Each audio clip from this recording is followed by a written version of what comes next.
বিশিষ্ট শিশু সাহিত্যিক ও কবি ভবানীপ্রসাদ মজুমদারের লেখা একটি ছোটদের ছোট্ট ছড়া আজ আমি পাঠ করে শোনাব।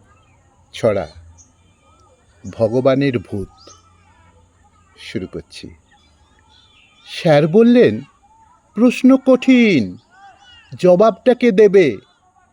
আমাদেরকে বানিয়েছিলেন বলতে পারো ভেবে? বললে বুবাই, আমরা সবাই ঈশ্বরেরই দান। আমাদের সব বানিয়েছিলেন মহান ভগবান। স্যার বললেন, তাঁর কাছে তাই আমরা সবাই ঋণী। কিন্তু কেন আমাদের সব বানিয়েছিলেন তিনি?